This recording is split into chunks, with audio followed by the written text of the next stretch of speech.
Oi, gente. Mais uma semana estou aqui com amor em palavras e eu confesso que eu estava com muita saudade de vocês. E o tema de hoje é esperança. Ou melhor, nunca perca a esperança. É sobre isso que a gente vai falar hoje.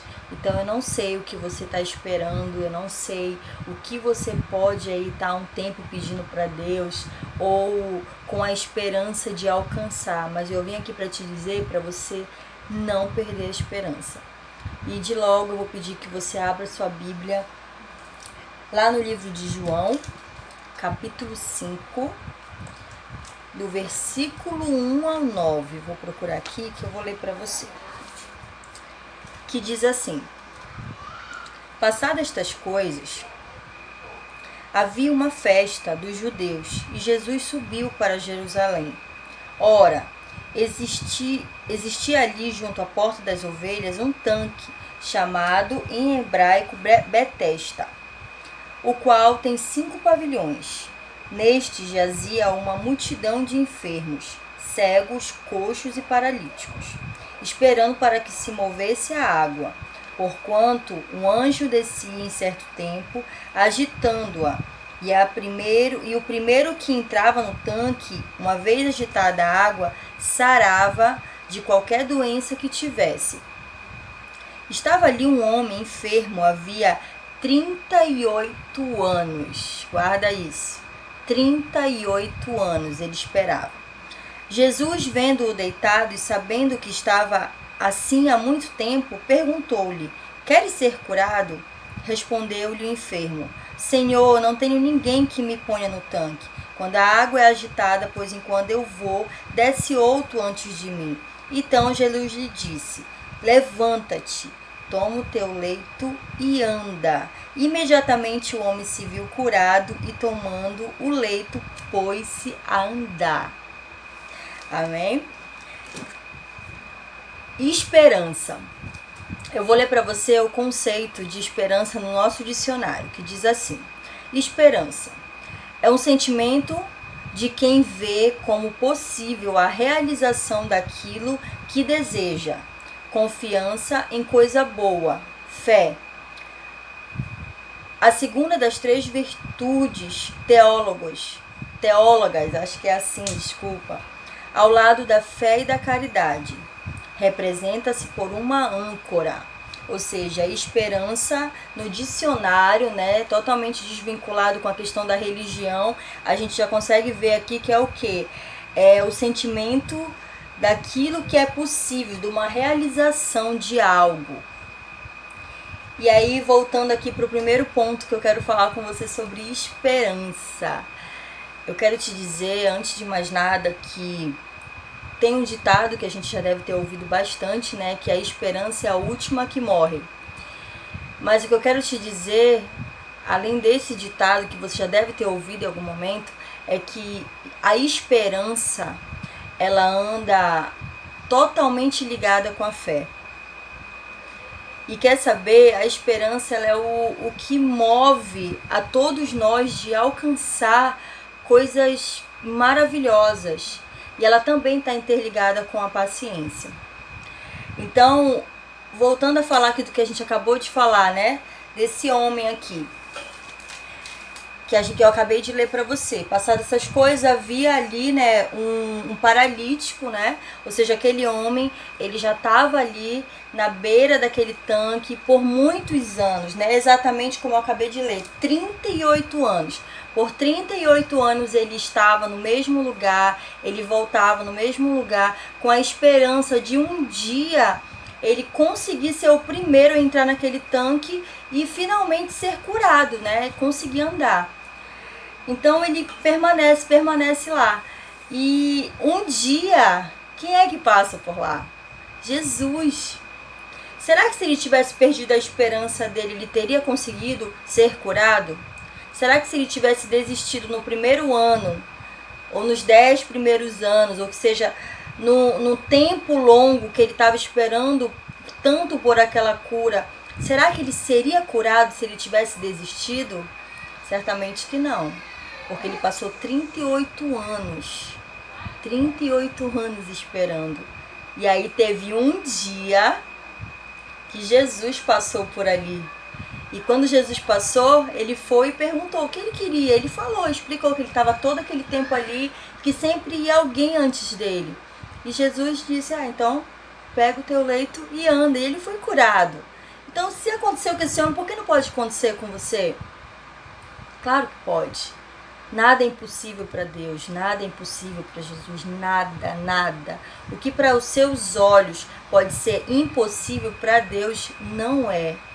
Eu quero compartilhar com você 2 histórias que também falam de esperança. A primeira delas é a história de Neemias. Aconselho você que você leia, não vou ler para você, vou só falar um pouco sobre ela. O livro de Neemias na Bíblia. Procure ler o livro inteiro, são poucos capítulos, você vai amar a história, é muito interessante, vai te ensinar bastante. Como me ensinou e ainda tem me ensinado todo o tempo que eu leio. A história de Neemias, ela é uma história, né, de um copeiro, de um rei, né, que ele viu ali o povo dele, né, todas as muralhas tinham sido destruídas da cidade, do povo dele, em Jerusalém. E quando ele sabe daquilo, ele fica muito triste. E aí ele, por algum momento, ele tem esperança de reconstruir aqueles muros. Agora pensa você, como poderia um homem, um único homem, poder pensar na possibilidade de construir um muro de uma cidade, né? Uma muralha de uma cidade. Mas Neemias teve essa esperança. E fé, né, em reconstruir aqueles muros. Então ele consegue falar com o rei, consegue cartas do rei, só que ainda assim ele tinha muitos obstáculos, porque ele tinha fé, ele tinha esperança, ele tinha vontade de reconstruir aqueles muros. Mas será que ele ia ter pessoas para ajudar ele? Ele não tinha contato com aquelas pessoas fazia muito tempo, mas ainda assim ele permaneceu com esperança que ele ia conseguir, ele foi convicto com aquilo, ele confiou em Deus, ele confiou no Deus que ele servia, e ele foi convicto, foi para lá para construir a cidade, sem a certeza se ele teria ajuda de alguém. Ele não tinha essa certeza, se alguém ia ajudar ele não tinha, se ele ia ter trabalhadores, se ele ia ter que... Ele não tinha essa certeza. Mas quando ele chegou lá, no fim das contas, ele conseguiu as pessoas para reconstruir aquela cidade. Ele reconstruiu os muros, né? Melhor dizendo, não foi a cidade, foi os muros em volta daquela cidade. E em 52 dias. Então, olha só, a esperança de Neemias fez com que ele concluísse e vivesse aquilo que Deus tinha para fazer na vida dele e através da vida dele. E é isso que eu quero te dizer. Eu não sei o que você está pedindo para Deus. Eu não sei o que você está esperando. Mas o que eu quero te dizer é que você precisa permanecer firme. Você precisa confiar em Deus. Você precisa confiar que Deus, Ele pode coisas que você não pode. E que você possa ter esperança de que aquilo que aos seus olhos pode ser impossível, aos olhos de Deus Ele pode mudar sim. Ele pode mudar um quadro, Ele pode mudar uma situação, uma realidade assim, porque Ele é Deus. E foi isso que Ele fez através da vida de Neemias. Ele pode usar a tua vida para fazer isso. Ou Ele pode usar a vida de outras pessoas para fazer isso na sua vida, para abençoar a sua vida. E a outra história, é a última história que eu vou compartilhar, é a história de Ana. Você vai encontrar a história de Ana lá em 1 Samuel, né? Você pode estar acompanhando lá. E a história de Ana é o seguinte, ela era uma mulher que ela era estéril e ela tinha um sonho de ter um filho. Então ela passou por muito tempo, ela orava para Deus pedindo um filho, orava, e ela nunca era atendida. E por muito tempo Ana permaneceu orando para Deus, pedindo esse filho, pedindo muito tempo. E ela não desistiu. Ela mantinha a esperança que um dia Deus ouviria as orações dela, que um dia Deus atenderia as orações dela. E foi o que aconteceu. De tanto ela pedir para Deus, ela orar para Deus, ela ter fé, um dia ela orou da forma certa, dizendo que ela daria aquele filho para Deus se Deus a deixasse que ela fosse mãe. E Deus ouviu a oração dela e ele deu aquele filho para ela, que foi Samuel, que depois ela entregou a Deus, ele foi um grande profeta. E depois de Samuel ela teve outros filhos, ou seja, Deus abriu a madre dela. Mas por quê? Porque ela teve esperança até o fim de que ela seria ouvida e atendida. Então é isso que eu tenho também para te dizer nessa segunda história. Ore, ore, não cesse de orar, não canse de orar. Não ache que Deus não está ouvindo. Talvez você ache que Deus está em silêncio e que nada está acontecendo. Mas está acontecendo, é você que não está vendo. Permaneça, tenha esperança até o fim. Porque de repente a sua bênção está na porta. A sua bênção pode estar chegando até você, a caminho. É só você não parar de orar e de acreditar. Amém? Essa é a segunda história. E eu escrevi umas coisas aqui, antes de finalizar, que eu vou passar para você uns versículos sobre esperança. E eu escrevi assim: esperança tem a ver com confiança, foi como eu disse no início, né? Ou seja, a esperança ela está interligada com a confiança, ou seja, o que é você confiar, você precisa confiar em Deus. E aí sim ele vai te dar a esperança para esperar e a paciência para descansar. Vou falar de novo.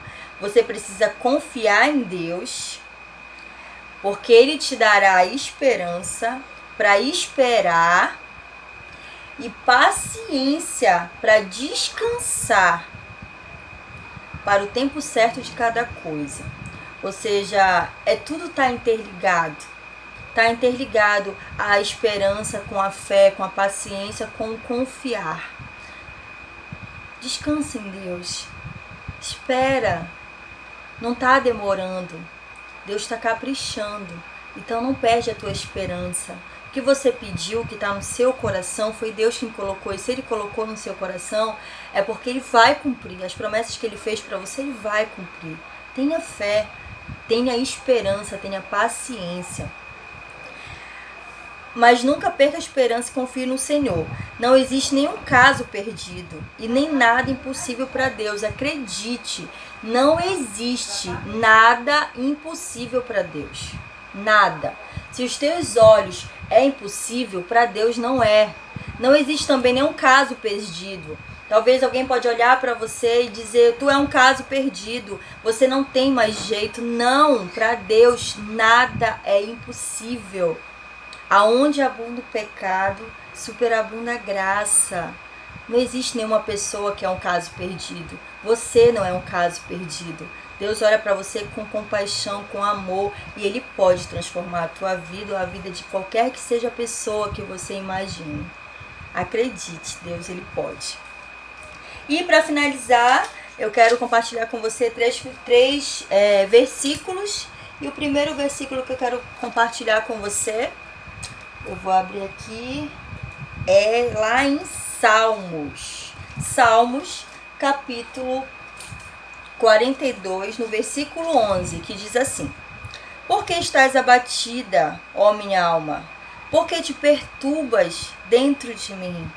Espere em Deus, pois eu ainda o louvarei, a Ele, meu auxílio e Deus meu. Que você possa fazer esse versículo como sua oração quando você estiver em dias difíceis, sem esperança. Salmos 42, 11. O segundo versículo que eu quero compartilhar com você fica lá em Hebreus 10, 23. Hebreus 10, 23, que diz assim: guardemos firmes a confissão da esperança, sem vacilar, pois quem fez a promessa é fiel. Não se distraia, não perca a sua esperança. Se Deus prometeu, Ele é fiel para cumprir. Amém? O último versículo que eu quero compartilhar para a gente finalizar a nossa mensagem é lá em Romanos, capítulo 12, versículo 12, que diz assim: regozijai-vos, quase que não sai, na esperança, sedes pacientes na tribulação, na oração perseverantes. Amém? Foi o que eu disse. Oração, persevere, persevere, acredite que Deus ele escuta as tuas orações. Tenha esperança, Deus ele tem muito para você, ele tem muitas coisas para você. E se você for parar para olhar a sua vida hoje, olhar as coisas em volta, à sua volta, as coisas estão acontecendo. Essa semana a minha igreja voltou a ter os cultos presenciais e eu fiquei muito feliz com isso. Ou seja, talvez ninguém tinha esperança de nunca mais estar junto, voltar à casa do Senhor, voltar a fazer coisas que não fazia, mas as coisas estão acontecendo. Isso é só o começo. Tenha esperança. Deus ele está cuidando de tudo. Deus está cuidando em detalhes de tudo. E quem sabe, hein? A sua bênção está aí na porta. E você não pode desistir, nem perder a sua esperança. Amém? Essa mensagem que eu queria compartilhar com você. Eu espero que abençoe mesmo a sua vida. Que possa vir muita alegria, muita paz, muito amor e muita esperança, muita luz para a tua vida. Que o Senhor Jesus possa abençoar a tua casa, possa abençoar os teus filhos, a tua família e todas as áreas da sua vida. E nunca perca a esperança. É isso que eu tenho para te dizer. Amém? Graça e paz, que o Senhor Jesus, que a paz seja convosco e que você possa estar comigo aqui semana que vem. Curte, compartilhe com os teus amigos. É isso que eu tenho para te dizer. Beijão, até semana que vem.